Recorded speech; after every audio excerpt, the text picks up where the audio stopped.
Bonjour à tous, bienvenue dans cette intervention du jour. Je me présente, je suis Ludovic Lous, je suis responsable de projet international chez Skinsoft. J'aurai plaisir à introduire nos invités aujourd'hui et à coordonner cette présentation aujourd'hui. Je rappelle très rapidement, avant de présenter chacune des intervenantes, rappeler qui nous sommes. Skinsoft, donc nous sommes éditeurs de solutions informatiques dédiées au monde de la culture. Donc nous fournissons à des établissements variés dans le domaine du public comme du privé des solutions innovantes pour documenter et gérer le patrimoine culturel.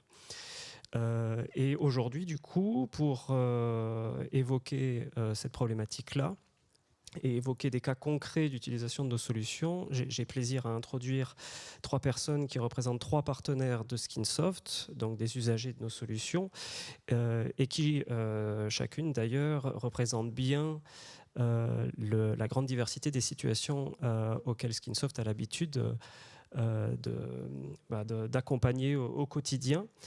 À commencer par Michèle Janin, donc, qui est responsable administratrice de la base de données documentaires au Musée des Arts Décoratifs, que j'inviterai à parler en premier. Patricia Kalinski, qui est responsable du centre documentaire au château de Fontainebleau. Et puis Laurence Gou, qui est chargée des études documentaires au Musée Rodin. Donc, sans plus attendre, je vais inviter effectivement Michèle à parler en premier du projet porté par le Musée des Arts Décoratifs. Et voilà, j'aurai plaisir à introduire chacune d'entre vous au fur et à mesure de la présentation. Michèle, je vous en prie. Merci, bonjour à tous. Alors, je vais vous faire d'abord une... Si ça veut bien... Ok. Alors, j'avais juste mis quelques petites images. Une petite présentation de notre institution, mais rapide, c'est promis. Le Musée des Arts Décoratifs, en fait, nous sommes une association de loi de 1901 qui a une délégation de service public et qui comprend essentiellement 5 entités. Donc, le Musée des Arts Décoratifs, que vous pouvez aller visiter dans la même aile du Louvre, quelques mètres plus loin. Le musée Nissim de Camondo, qui est une demeure historique qui est située au niveau du parc Monceau. La bibliothèque des arts décoratifs qui comprend également les ressources documentaires et les archives. L'école Camondo, qui est une école d'architecture et de design intérieur. On a 2 sites, l'un boulevard Raspail et l'autre à Toulon. Et ensuite, les ateliers du Carrousel qui proposent des cours d'art plastique pour les enfants et les adultes. Donc ça, c'est juste pour vous dresser un rapide portrait et vous montrer les collections que nous avons à gérer. Notre projet, je crois qu'il manque une slide. C'est pas grave. Je regarde juste après, excusez-moi. Oui, il manque une slide. Donc les collections du musée, ce sont des collections qui vont du Moyen-Âge à nos jours et qui couvrent un grand pan de l'histoire des arts décoratifs, du mobilier, de la tapisserie, du textile, des objets de céramique, du verre, mais également des collections de mode, de textile, qu'est-ce que j'ai oublié, des jouets. Et toutes ces jolies collections, ça représente plus d'1 million d'œuvres qui ne sont pas encore toutes inventoriées dans nos outils. Nous étions jusqu'en 2018 équipés de logiciels micromusées qui étaient fournis par la société Mobidoc. Force était de constater que la réécriture des logiciels dans ces années 2015-2016 était monnaie courante. Nous avons décidé finalement de relancer un appel à projet pour renouveler notre système de gestion des collections. Donc nous avions 6 bases micro-musées que nous avons choisi de fusionner en une seule et unique base. Donc il y avait une base pour le musée des arts décoratifs, une pour le musée Nissim de Camondo, une pour le musée de la mode et du textile, une pour le musée des arts décoratifs, une collection de jouets et également une pour la base de photographie patrimoniale. Donc au niveau de la migration, ça a été un vaste chantier où on a migré à peu près 350 000 notices en tout. Donc ce projet, oui, comprenait également la mise en œuvre d'un portail des collections.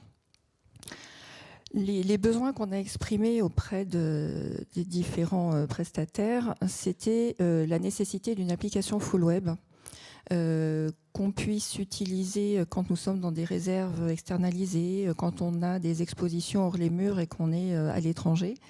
Donc pour nous, l'aspect full web était vraiment important. Nous avions également besoin que ça soit en conformité avec les dispositions réglementaires pour remplir les missions qui incombent à tous les musées dont les collections sont nationales, et de pouvoir permettre des exports vers la base Joconde, enfin POP aujourd'hui. Nous avions également besoin d'informatiser nos archives qui n'avaient jamais été informatisées parce que la création du poste d'archiviste était vraiment très récent. Et ce besoin de faire un lien entre les archives et nos notices d'œuvres, parce que les fonds d'archives, ce sont des fonds spécialisés qui viennent documenter en général les grands pans de nos collections, et d'assurer la recherche fédérée entre tous ces espaces au sein de la base de travail. Donc pour ça, nous avons choisi Skinsoft, qui a répondu avec plusieurs applications. Donc S-Museum pour gérer notre collection œuvres, Skin Archive pour gérer les archives, Skin Libris qui nous permet de faire le moissonnage du catalogue de notre bibliothèque. Donc il y a un SIGB qui est fourni par Decalogue et via un moissonnage entrepôt OAI. Et la dernière application que nous avons, c'est SkinWeb, qui nous permet de faire la publication sur un portail. Et donc, le fait d'avoir choisi une suite applicative avec un seul éditeur, c'est beaucoup plus fluide pour partager les informations entre tous les espaces et de faire des interrogations communes. Aujourd'hui, S-Museum, ça représente environ, j'ai mis 382 700 notices. C'est un accroissement constant, puisque, comme je le disais en introduction, tout n'est pas encore inventorié. Nous avons des campagnes de récollement intensives. S-Museum donc, nous permet de faire l'inventaire classique, mais également des campagnes de récollement, de faire toutes nos gestions de mouvement, les gestions des prêts, les constats d'état, les rapports de restauration. Et nous avons également un DAM pour gérer tous les médias qui sont associés à tous les types de notices. La partie S-Archive, donc c'est la première fois au musée que nous avons un logiciel pour inventorier nos archives. Donc on y va petit à petit, c'est pas encore extrêmement nourri, il n'y a pas encore beaucoup de notices. On en est quasiment à 60 000 quand même, donc on est assez content de cette avancée. Et dans la partie S-Archive, nous avons également les dossiers documentaires et les dossiers d'œuvres qui sont référencés. Donc ce n'est vraiment que du référencement, il n'y a pas encore le contenu, ce n'est pas le dossier numérique avec toutes ces reproductions numériques. La partie S-Libris, donc c'est ce que je disais, nous avons un entrepôt OAI qui nous permet, plutôt que de recréer à chaque fois une nouvelle notice bibliographique, on va moissonner cet entrepôt OAI qui est le catalogue de la bibliothèque, qui est parfaitement normé en Unimark. Et donc ça représente vraiment un gain de temps pour nous et on peut produire des notices qui sont normées, et pour la publication sur le portail, eh bien, on a justement des données de qualité. Le SkinDAM, donc, il nous permet, lui, de gérer toutes nos reproductions numériques, en fait. Donc, ça peut être aussi bien des illustrations de nos œuvres, pour une très, très grande majorité, 497 000 sur 510 000 quand même. Les illustrations des archives, mais on essaye maintenant de mettre tous les documents de type administratif, les rapports de restauration, de faire le lien afin que tout soit centralisé et non plus sur des espaces serveurs dédiés et qui sont complètement déconnectés de l'application et des notices. Donc on a cet espace qui est partagé entre tous les univers de travail. On a également choisi en fait de partager certaines tables, bien que entre S-Archives et S-Muséum, on n'a pas forcément les mêmes besoins, notamment en inventaire réglementaire et en récollement des collections. Mais le partage des tables, on l'a souhaité sur les thésaurus. Alors bon, les plus classiques, les matières techniques, les lieux, les périodes, les médias bien évidemment, mais également les autorités ou les localisations. Donc on a maintenant un seul thésaurus pour chaque type à gérer. Grâce à cette suite applicative, on peut faire une recherche fédérée sans quitter chacun des espaces applicatifs, chacun des espaces de travail. Donc en un clic, on peut trouver, si on met Pierre Balmain, on pourra ressortir les notices d'œuvres de Pierre Balmain, les notices d'archives et des livres éventuellement qui parlent de Pierre Balmain. Et donc ça nous permet d'interroger sur 1 370 000 notices aujourd'hui dans nos différentes bases. Pour le dernier SkinWeb, donc là, la publication, c'est pour le mois prochain, donc ça devient bon. On va publier une grande partie de nos œuvres et quasiment la totalité des archives, et on devrait publier environ 130 000 notices là, le mois prochain. Et voilà, j'ai essayé de parler vite pour laisser la parole à mes camarades. Oui, je vais peut-être juste...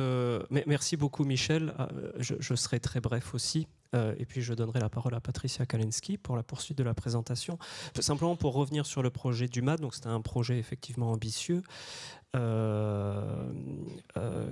Qui, du point de vue de Skinsoft, et je vais prendre un petit peu volontairement un peu de distance par rapport à l'expérience du MAD pour évoquer l'expérience un peu Skinsoft, c'est un projet qui s'apparente un petit peu, quand on regarde la base de données, à un projet d'équipement multisite. Michel l'a très bien rappelé, le musée des arts décoratifs, c'est 5 entités, beaucoup de collections différentes. Et évidemment, dans ces contextes-là, l'un des enjeux principaux, c'est effectivement de pouvoir faire en sorte de créer des espaces, mais avant toute chose aussi de pouvoir accompagner chacune de ces équipes qui est en charge de ces différents pans de chacun de ces espaces de façon efficace, tant sur les problématiques métiers que sur les problématiques organisationnelles, etc. Avec évidemment des problématiques de taille, puisque comme Michel l'a très bien dit, dans le cas du musée des arts décoratifs, c'est plus d'1 300 000 notices au total. Skinsoft effectivement accompagne bon nombre de structures dans cette configuration-là, simplement pour donner une perspective un peu plus internationale également. On équipe des musées nord-américains où on retrouve cette même logique multisite, multidépartement. Je pense par exemple au Royal BC Museum, j'en parle puisqu'effectivement ils feront dans 2 mois à Los Angeles un partage d'expériences similaire à celui qu'on fait aujourd'hui. Et ce musée, c'est effectivement plusieurs millions d'objets au total, avec une logique... on va dire département. Donc tout le projet a été effectivement un petit peu dans la continuité de ce qu'on a fait pour le MAD, de pouvoir accompagner chacun de ces départements comme si c'était des différents petits musées au sein de la base de données. Donc au-delà effectivement de cet accompagnement-là, l'aboutissement d'une telle base de données est possible justement par la possibilité qu'offre l'application de pouvoir paramétrer des parcours justement, par site, par collection, par métier. Transition toute faite justement, puisque sur la partie multimétier, je pense que le MAD en est un très bon exemple, le château de Fontainebleau également. Je vais donner la parole à Patricia Kalensky, donc encore une fois responsable du Centre des ressources scientifiques au château de Fontainebleau, pour nous présenter le projet Folia. Merci Patricia. Merci Ludovic et bonjour à toutes et tous. Alors, je vais essayer d'être rapide parce qu'effectivement, le projet est assez ample, donc je pourrais en parler pendant des heures, donc je vais essayer d'être concise. Le projet qu'on a intitulé Folia, qui est un acronyme qui en même temps embrasse bien le périmètre, donc Folia pour Fontainebleau, œuvres, livres, images, archives, et dans les œuvres, les collections du musée, qui est donc le château de Fontainebleau, c'est aussi un musée national, et donc les collections du château s'élèvent à peu près à 40 000 œuvres. Mais également dans les œuvres, il y a le château lui-même avec ses espaces intérieurs, extérieurs et tous les décors qui ne sont pas inscrits sur les inventaires du musée. Donc on avait une problématique qui était effectivement de reprendre la base de données existante qu'on en avait pour les collections. Comme pour le MAD, nous étions informatisés avec Micromusée.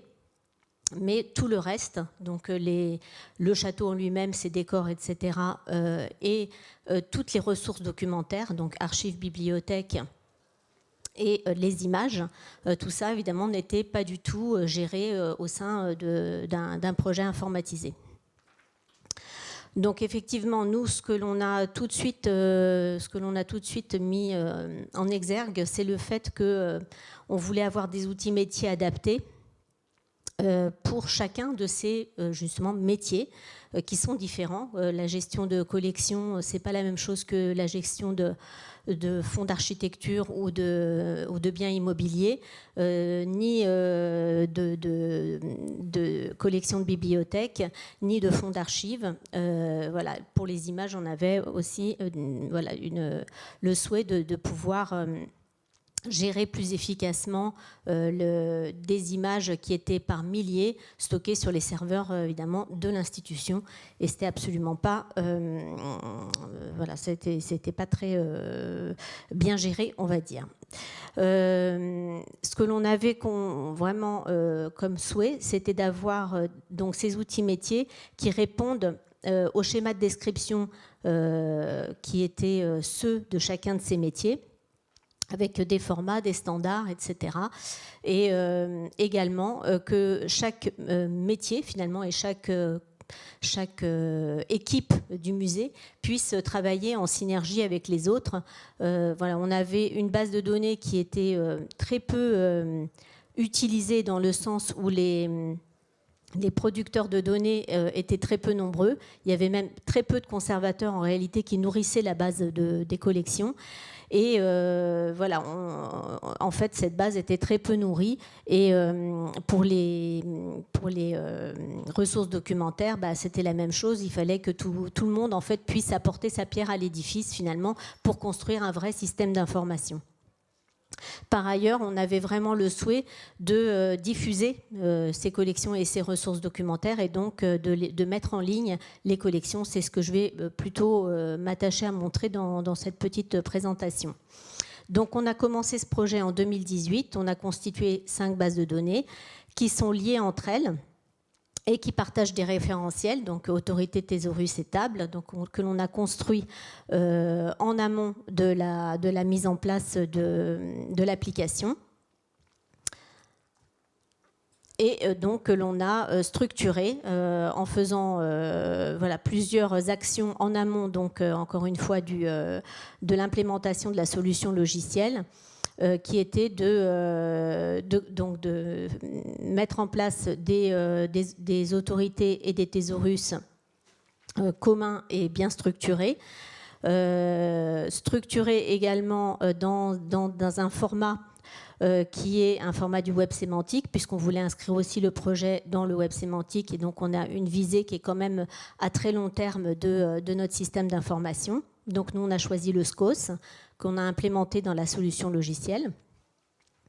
Donc pas le format, mais les vocabulaires donc créés.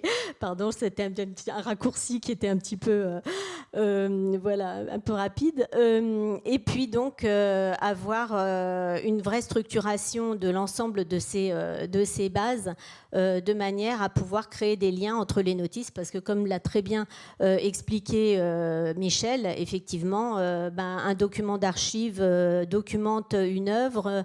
Voilà, dans un espace du musée, on peut avoir des décors, mais aussi des objets mobiliers qui sont venus meubler l'espace. Donc voilà, on a toutes sortes de liens qui sont à construire, et donc il fallait avoir une solution qui nous permette de faire toute cette articulation.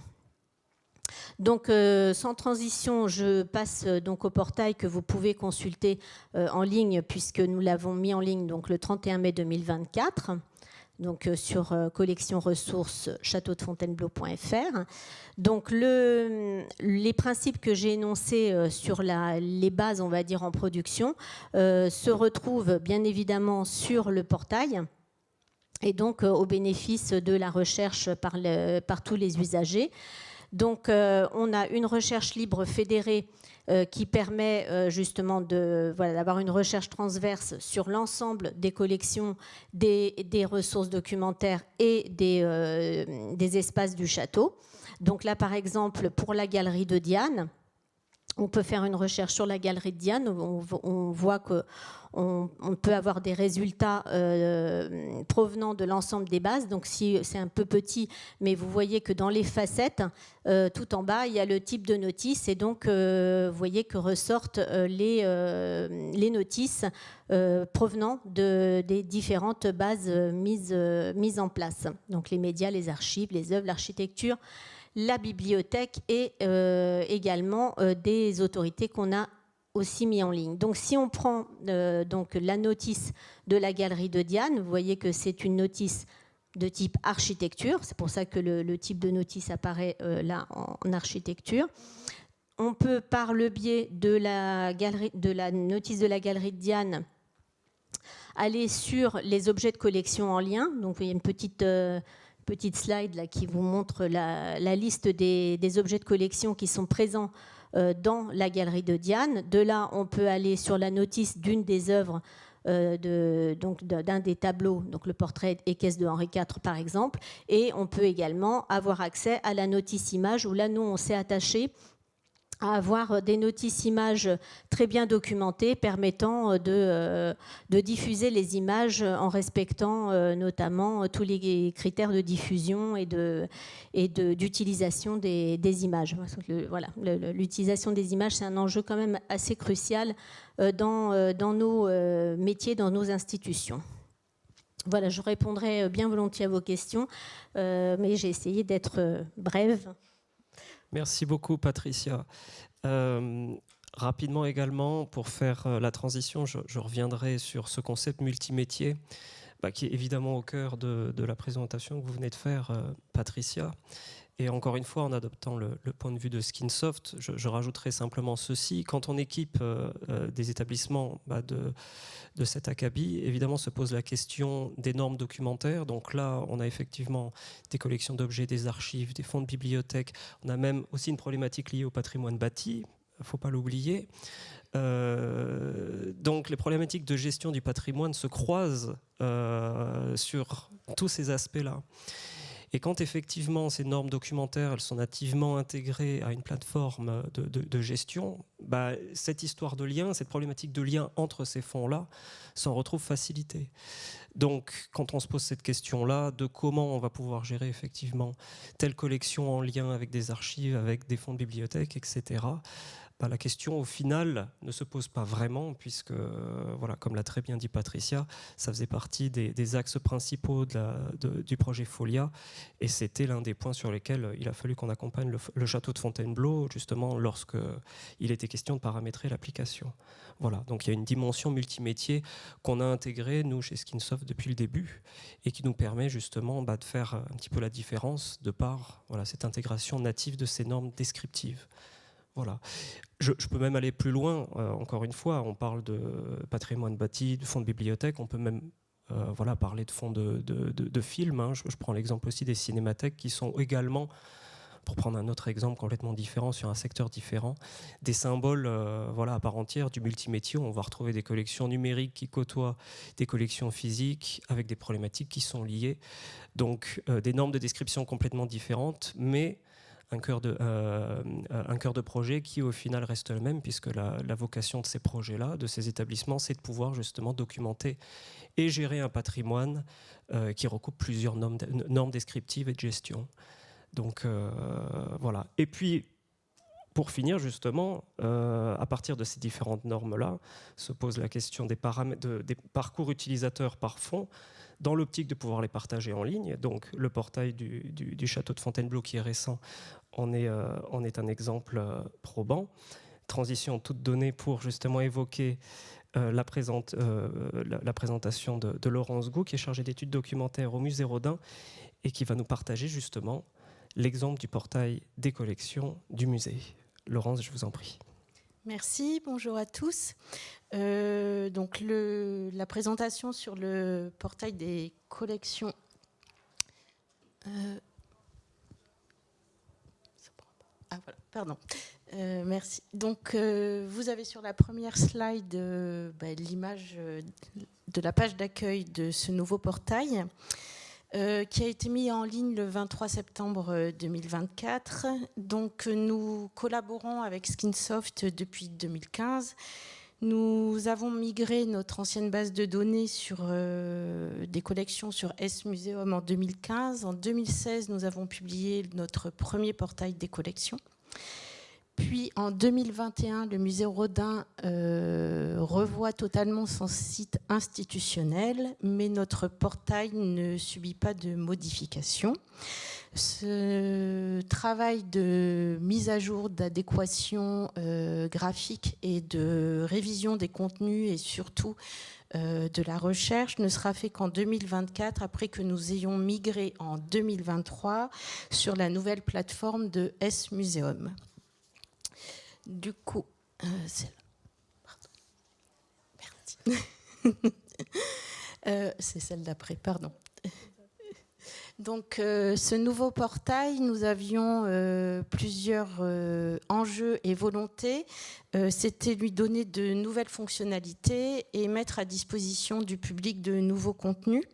Donc, pour y travailler, nous avons d'abord effectué une phase d'analyse interne où nous avons listé nos souhaits d'évolution, qu'elles soient structurelles, de contenu ou d'accès aux médias. Et ensuite, nous avons travaillé avec Skinsoft pour voir avec eux quels étaient les sites qu'ils avaient récemment développés, quelles étaient les solutions qu'ils avaient apportées à des questions particulières qui pourraient nous intéresser, et aussi commencer à discuter avec eux sur des petits développements spécifiques qui nous tenaient vraiment très à cœur. Du coup, nous avons rédigé l'expression de nos besoins et nous avons fait un cahier des charges. Je dois dire à ce moment-là de la présentation qu'en fait, j'ai été aidée pendant cette année de réalisation du nouveau portail par une alternante, que je suis administratrice de la base de données des collections, mais aussi responsable de la documentation des collections. Et donc, ça n'est pas possible d'assumer la totalité de ces missions. Donc, en fait, l'alternant a permis de pouvoir être un lien permanent avec Skinsoft et avec l'équipe du musée Rodin pour construire tout cela. Du coup, là, je pense que c'est Victorine qui prend la main puisque nous allons aller faire une petite visite du portail. Donc, comme je vous l'ai indiqué tout à l'heure, ici, nous sommes sur la page d'accueil. Donc, il y avait une volonté de la direction que le portail des collections ne soit absolument pas à part à l'intérieur du site institutionnel. Donc, tout au long du contenu du portail, c'est la charte graphique du site institutionnel du musée qui apparaît. Et donc, depuis cette page d'accueil, à tout moment, on peut retourner n'importe où, naviguer dans le site institutionnel. Voilà. Et donc, ensuite, nous avons les 6 onglets qui correspondent aux 6 corpus des collections. Et là, nous avons repris en fait la structuration que nous avions sur l'ancien portail. Donc, ce portail en fait devait répondre aux besoins de 3 niveaux d'utilisateurs que nous avions prédéterminés, à savoir le visiteur, le chercheur et le personnel du musée Rodin, puisque pour des raisons de sécurité, nous n'accédons pas à notre base de données hors de nos connexions sur site. Mais comme nous nous déplaçons beaucoup dans des institutions et à l'étranger pour travailler sur des expositions temporaires et autres, il fallait que le contenu des données du portail puisse être utilisable par le personnel.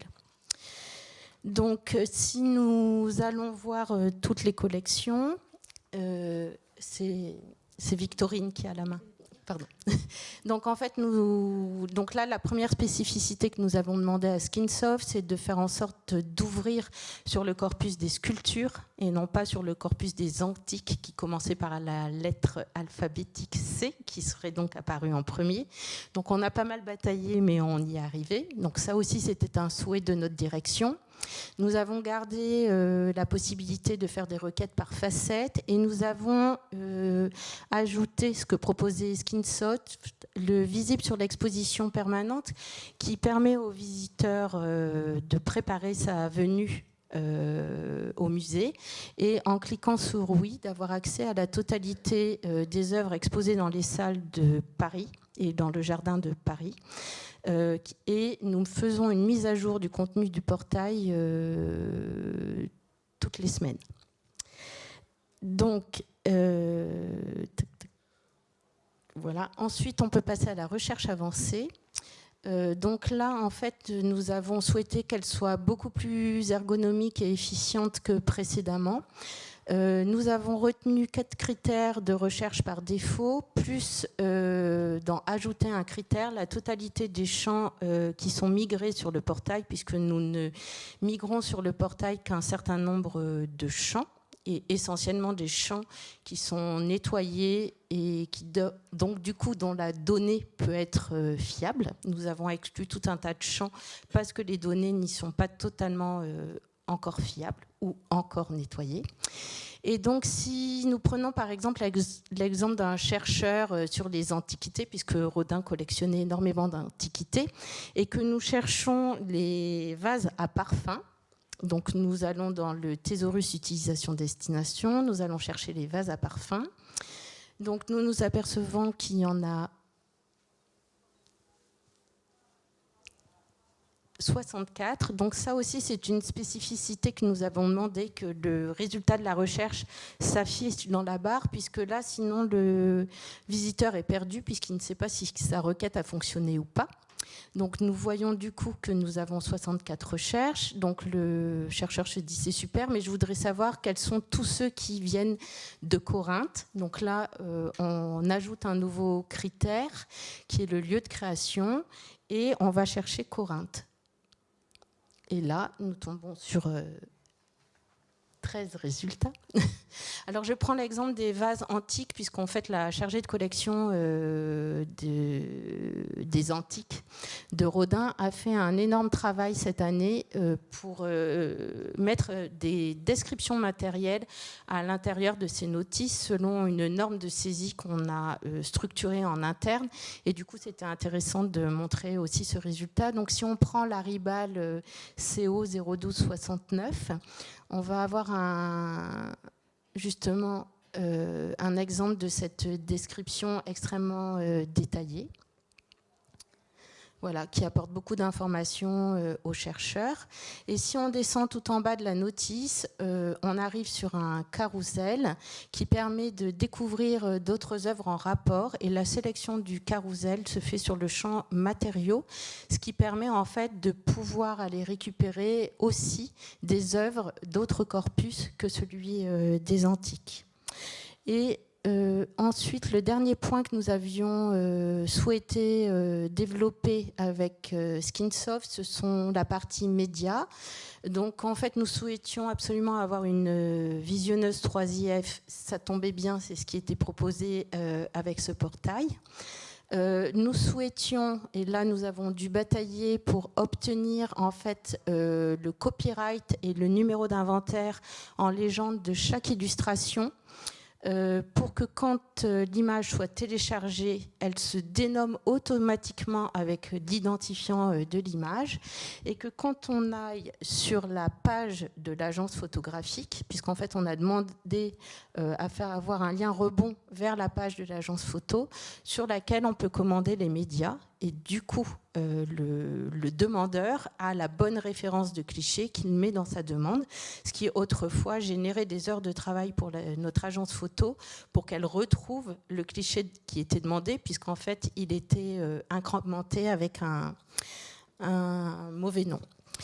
Et puis donc pour terminer, on peut faire des PDF à partir de chaque requête, d'une ou plusieurs fiches dans la recherche. Et là, nous avons demandé à ce qu'en fait chaque PDF soit daté afin que le chercheur puisse savoir de quand date la collecte de données, puisque nous avons une mise à jour hebdomadaire. Pour finir, je dirais juste que la demande de notre direction était de faire un portail qui était uniquement un portail et que nous n'avons absolument pas pu utiliser d'autres propositions faites par la solution, comme de pouvoir mettre en avant nos nouvelles acquisitions, faire des mini-expositions et autres. Et voilà, mais tout ça est proposé en fait par Skinsoft. Merci. Merci beaucoup, Laurence. Très rapidement, et puis après, je conclurai, on ouvrira aux questions. Donc, ce qui était intéressant, c'est qu'effectivement, on a le point de vue du musée Rodin. Dès lors qu'on parle du portail, c'est un petit peu la même histoire que sur la partie base de données. À savoir que là, on assiste à un point de vue, mais le champ des possibles est assez ouvert. Sur la partie valorisation du patrimoine, on peut évoquer d'autres projets avec des approches différentes. Du coup, on peut évoquer par exemple le milieu universitaire. Par exemple, nous équipons le muséel donc de l'université Louvain-la-Neuve en Belgique, où là, on a une problématique d'authentification dans un portail qui permet justement à des publics authentifiés de type chercheurs ou étudiants de pouvoir accéder à un catalogue beaucoup plus étendu des collections. On a le même type de comportement avec un portail que nous avons récemment mis en ligne en collaboration avec le musée Albert Kahn en France, où là, effectivement, nous avons la même logique, mais cette fois-ci avec une ouverture sur des fonctionnalités qui ne sont pas disponibles au grand public. D'autres types d'interfaces publiques, comme par exemple les interfaces que nous réalisons pour les cinémathèques, j'en reviens encore à cet exemple, mais qui est assez intéressant puisqu'encore une fois, on a des comportements qui sont assez spécifiques tout en s'inscrivant dans les mêmes objectifs, où là on a le partage de fonds numériques avec tout son lot de protection, avec le watermark, etc. On peut aller plus loin aussi, nous accompagnons des établissements comme le Kunstsilo, qui est un musée norvégien qui a entrepris une grande refonte de son image et de sa stratégie numérique. Et dans ce cadre-là, en pleine période de Covid, d'ailleurs, on a accompagné ce musée dans la création d'une visite d'une exposition en 3D temps réel qui fonctionne sur le même principe, mais avec un principe interactif un peu différent. Voilà. Donc ce ne sont que des exemples, évidemment, encore une fois, pour illustrer cette notion de point de vue qui est évidemment phare dès lors que nous travaillons sur un projet de valorisation du patrimoine. Voilà, donc beaucoup de choses sont possibles, tant sur les interfaces publiques que, évidemment, sur toute la partie gestion des collections en interne pour les professionnels de musées et d'établissements culturels. Je conclurai très rapidement, déjà en remerciant Michel, Patricia et Laurence de leur intervention, qui nous ont partagé 3 cas concrets d'utilisation de nos solutions, tant sur la partie gestion opérationnelle au quotidien des collections que sur la partie valorisation. Une petite réflexion, simplement pour ouvrir les questions, c'est toujours évidemment, de notre point de vue, en tant qu'éditeur français, nous pensons que c'est valorisant pour le paysage culturel français que de tels établissements quand même d'envergure s'équipent de solutions françaises, ou du moins estiment qu'ils font le bon choix en s'équipant français. Nous travaillons avec beaucoup d'établissements internationaux, comme je l'ai dit. En Amérique du Nord notamment, nous prenons encore des établissements de renom nous font confiance, preuve que le bon choix se fait également à l'international, en faisant fi du contexte qui est parfois un peu compliqué. Donc je vais peut-être un peu loin sur cette réflexion-là. Mais au moins j'ouvre le débat et puis on peut ouvrir un petit temps de questions si effectivement il y en a dans l'auditoire.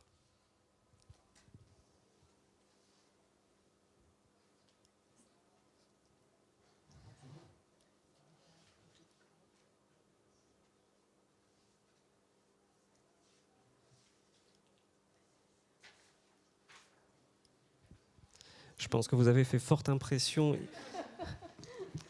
Tout a été très clair, tout a été complet. Je crois de toute façon, j'ai eu un signe comme quoi on était arrivé au terme de la présentation.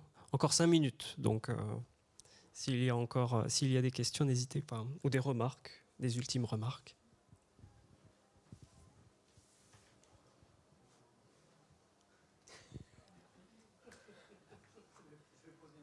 Allez-y, monsieur.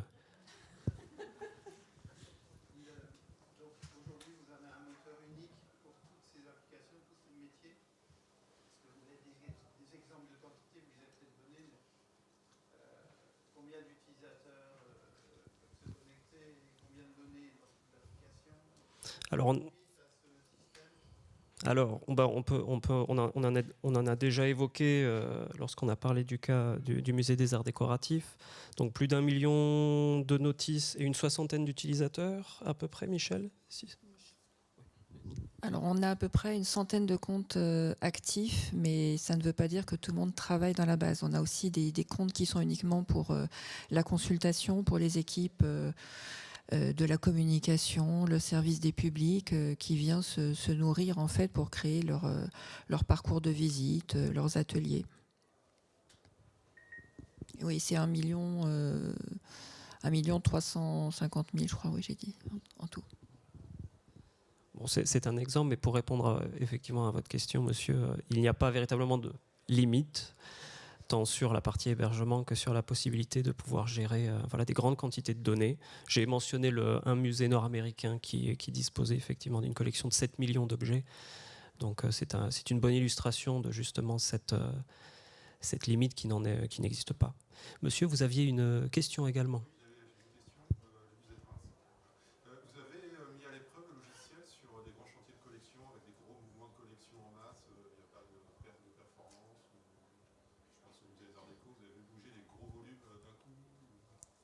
Vous voulez répondre, Michel?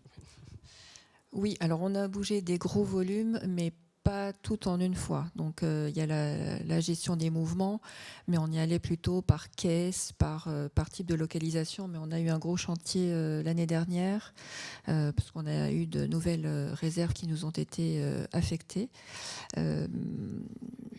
Donc les mouvements, ça prend un petit peu dans la performance. Faut pas se leurrer. Donc on fait attention au moment où on les lance. On essaye de ne pas faire ça en pleine journée, mais les performances ne cessent de s'améliorer, on va dire.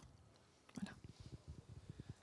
Je rajouterai également un point pour partager un cas concret. On équipe France Muséum qui gère la régie des expositions du Louvre à Abu Dhabi et qui gère justement toutes ces activités-là à partir de notre solution autonome dédiée à la régie, donc qui est intégrée effectivement aux solutions que tant le musée des arts décoratifs que le château de Fontainebleau et le musée Rodin utilisent. Et c'est une application qui tourne essentiellement sur la gestion de mouvements complexes, donc avec effectivement des placements d'œuvres qui font intervenir différents types de transporteurs, des équipes qui sont sur le terrain. Donc c'est, je pense, effectivement un cas concret d'utilisation de l'application dans des contextes effectivement de déplacement assez intensifs, puisqu'encore une fois, France Muséum porte une activité qui est essentiellement tournée autour de ces notions de régie et au quotidien. Voilà. Avec un certain nombre d'utilisateurs aussi qui sont sur le terrain et qui utilisent l'application sur des interfaces mobiles. Voilà.